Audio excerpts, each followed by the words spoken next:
हनीमूनला गेलेलं एक नवविवाहित जोडपं फिरायला जातं आणि काही दिवसांनी नवऱ्याचा मृतदेह सापडतो आणि बायको मात्र गायब. पण खरी थरारक गोष्ट तेव्हा सुरू झाली जेव्हा कळलं की या सगळ्या प्लॅनमागे कोण होतं. इंदोरमध्ये राहणाऱ्या 29 वर्षांच्या राजा रघुवंशीचं आयुष्य अत्यंत आनंदात चाललं होतं. राजा व्यवसायानं ट्रान्सपोर्ट बिझनेसमॅन होता. त्याचे वडील अशोक रघुवंशी त्याच्या व्यवसायात मदत करत होते, तर आई उमा रघुवंशी गृहिणी होती. राजाला आणखी 3 भाऊ बहिणी होते, सचिन रघुवंशी आणि विपिन रघुवंशी. हे दोघे भाऊ त्याच्यासोबत ट्रान्सपोर्ट व्यवसाय सांभाळत होते, तर अर्पित रघुवंशी आणि त्याची बहीण सृष्टी रघुवंशी आपलं शिक्षण पूर्ण करत होते. सगळं कुटुंब सुखात आणि समाधानात राहत होतं. 11 मे 2025 रोजी राजाच्या आईवडिलांनी त्याचं लग्न ठरवलं. मंडप झेंडूच्या फुलांनी सजलेला होता आणि हॉलमध्ये शहनाईचा सूर घुमत होता. राजाचं लग्न 24 वर्षाच्या सोनमसोबत होत होतं. राजासाठी हा क्षण स्वप्नपूर्तीचा होता. त्याला संस्कारी मुलीसोबत लग्न करायचं होतं आणि सोनम तशीच वाटत होती. लग्न मोठ्या थाटामाटात पार पडलं आणि सगळे खूप आनंदी होते. लग्नाच्या रात्री राजाने प्रेमाने एक सुगंधी मेणबत्ती लावली. तो खूप उत्साही होता. त्याने सोनमकडे पाहून प्रेमानं म्हटलं, चल नवीन आयुष्याची सुरुवात करूया. सोनम आरशासमोर बसून हळूहळू आपले दागिने काढत होती. तिनं राजाकडे न पाहताच थंड आवाजामध्ये उत्तर दिलं, आज नाही, मी खूप थकली आहे. राजा हसून म्हणाला, काही हरकत नाही, आपल्याकडे संपूर्ण आयुष्य पडलेलं आहे. पुढील काही दिवस राजा खूप रोमॅन्टिक मूडमध्ये होता. तो कधी सोनमला चित्रपट दाखवायला घेऊन जायचा विचार करायचा, तर कधी आईस्क्रीम खायला. पण सोनम मात्र नेहमी टाळाटाळ करायची.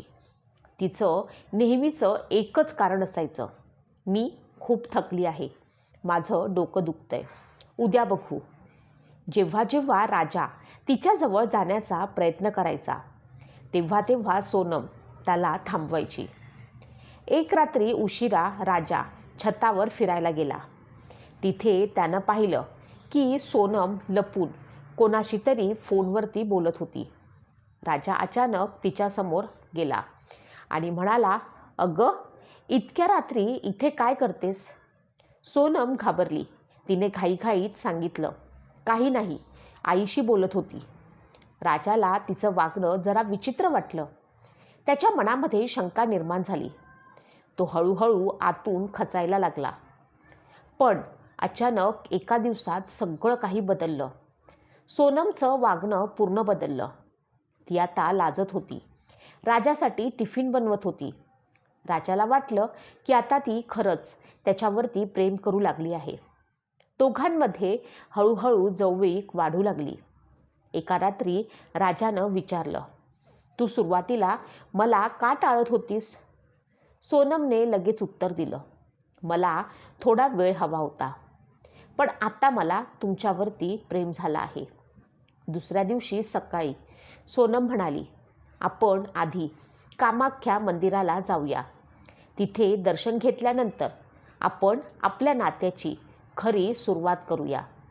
राजा हे ऐकून खूप आनंदी झाला. त्यानं लगेचच होकार दिला आणि म्हणाला, आपण तिथेच हनीमूनही करूया. सोनम माहेरी जाऊन गुवाहाटी आणि मेघालयाच्या प्रवासाची सगळी बुकिंग करून आली. 20 मे 2025 रोजी ती परत सासरी आली. 21 मे रोजी दोघं गुवाहाटीला गेले. कामाख्या मंदिरात दर्शन केलं आणि नंतर शिलाँगला पोहोचले. तिथे एका गेस्ट हाऊसमध्ये थांबले. राजा खूप उत्साहित होता. तो म्हणाला, उद्या स्कूटर भाड्याने घेऊ आणि शहर फिरू. पण सोनम सतत फोनमध्ये व्यस्त होती. राजा थोडा चिडला आणि त्याने विचारलं, तू नेहमी फोनमध्येच का असतेस? सोनम हे ऐकून घाबरली. तिने लगेच फोन बाजूला ठेवला आणि म्हणाली, घरून मेसेज आला होता. 22 मे रोजी ते सोहरा म्हणजे चेरापुंजीला स्कूटरवरती निघाले. मध्ये एका कॅफेमध्ये थांबले. तिथे सोनम वॉशरूममध्ये जाऊन कोणाशी तरी सतत चॅट करत होती. पुढे त्यांनी एका गावात स्कूटर पार्क करून गाईडच्या मदतीने होमस्टेमध्ये मुक्काम केला. दुसऱ्या दिवशी ट्रेकला जायचं असं ठरवलं. 23 मे रोजी सकाळी सोनम खूप उत्साहित होती. तिने सकाळी 5:30 वाजता राजाला उठवलं. ती इतकी घाईत होती की तिने आपली अंगठी आणि मंगळसूत्र खोलीतच विसरली. दोघं ट्रेकला निघाले. वाटेत त्यांना 3 अनोळखी पुरुष भेटले. सोनमने त्यांना विचारलं, रूट ब्रिजचा रस्ता कुठे आहे? त्यांनी सांगितलं, आम्हीही तिकडेच जातोय. सोनमने त्यांना सोबत येण्यास सांगितलं. ते सगळे पुढे चालत होते. तेवढ्यात सोनमच्या सासूचा फोन आला. काही वेळ सासूशी बोलल्यानंतर सोनम मागे राहिली आणि कॉल कट केला. हाच शेवटचा कॉल होता. त्यानंतर राजा आणि सोनम दोघंही गायब झाले. दोन्ही कुटुंबांनी खूप शोध घेतला. पोलिसांमध्ये तक्रार दाखल केली. शोध मोहीम सुरू झाली. काही दिवसांनी एका खोल दरीमध्ये राजाचा मृतदेह सापडला. शरीर खूप खराब झालेल्या अवस्थेमध्ये होतं. पोस्टमार्टमच्या रिपोर्टमध्ये स्पष्ट झालं होतं की हा अपघात नव्हता तर खून होता. तपासात सोनमच्या कॉल डिटेल्समध्ये संजय वर्मा नाव वारंवार दिसलं. पुढे चौकशीमध्ये उघड झालं की तो तिचा प्रियकर राज कुशावाहा होता. दोघांनी मिळून हा कट रचलेला होता. हनीमूनच्या बहाण्यानं सोनमने राजाला तिथे नेलं. ट्रेक दरम्यान तिच्या साथीदारांनी राजावर मागून हल्ला केला. त्याच्या डोक्यावरती जोरदार वार करून त्याला ठार मारलं आणि त्याचा मृतदेह दरीमध्ये फेकला. यानंतर सोनम पळून इंदोरला परतली. तिने आपला फोन तोडून टाकला आणि स्वतः लपून राहिली. पण पोलिसांनी तिला आणि तिच्या साथीदारांना अखेर अटक केली.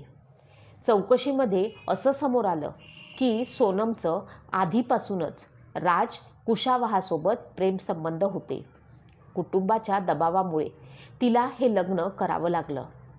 पण लग्नानंतरही ती त्याच्याशी संपर्कात होती आणि शेवटी दोघांनी मिळून राजाचा खून करण्याचा प्लॅन केला. ही संपूर्ण घटना खूप धक्कादायक आहे. प्रेम, फसवणूक आणि समाजाच्या दबावामुळे एका निरपराध माणसाचा जीव गेला. कोणत्याही परिस्थितीत असा निर्णय योग्य ठरत नाही. राजा रघुवंशी एक साधा, प्रामाणिक माणूस, ज्यानं फक्त आपल्या पत्नीवरती मनापासून प्रेम केलं. पण त्याच प्रेमाची किंमत त्याला स्वतःच्या जीवाने चुकवावी लागली. ज्या हातात हात घालून तो आयुष्याचा प्रवास सुरू करायला निघाला होता, त्याच हातांनी त्याला मृत्यूकडे ढकललं. मेघालयाच्या त्या शांत डोंगरामध्ये निसर्गाच्या साक्षीने एक निर्दयी कट रचला गेला आणि एका निरपराध माणसाचा शेवट झाला. सोनम आणि तिचा प्रियकर राज, ज्यांनी प्रेमाच्या नावाखाली विश्वास, नातं आणि माणुसकी सगळंच संपवलं. शेवटी सत्य बाहेर आलंच आणि कायद्याने आपलं काम केलं. पण प्रश्न अजूनही तसाच आहे. राजाला न्याय मिळाला का? कारण त्याचं आयुष्य परत कधीच येणार नव्हतं. ही कथा फक्त एका खुनाची नाही. ही कथा आहे दबाव, चुकीचे निर्णय आणि स्वार्थी प्रेमाची. जर कुटुंबांनी मुलांच्या भावनांना समजून घेतलं असतं तर कदाचित ही वेळ कधीच आली नसती. पण त्याचवेळी कोणत्याही परिस्थितीत खून हा कधीच पर्याय नसतो.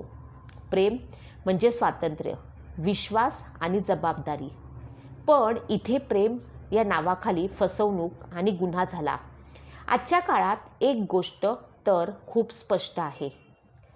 सत्य लपवणं कठीण आहे, पण गुन्हा लपवणं अशक्य आहे. नात्यांमध्ये प्रामाणिकपणा ठेवा. दबाव असेल तर त्याविरुद्ध नेहमी उभं राहा. पण कोणाचं आयुष्य घेण्याचा अधिकार हा कुणालाही नाही. एक चुकीचा निर्णय आणि 3 आयुष्य कायमची उद्ध्वस्त झाली.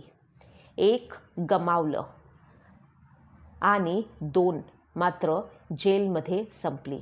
तुम्हाला याबद्दल काय वाटतं? तुमच्या प्रतिक्रिया नक्की नोंदवा.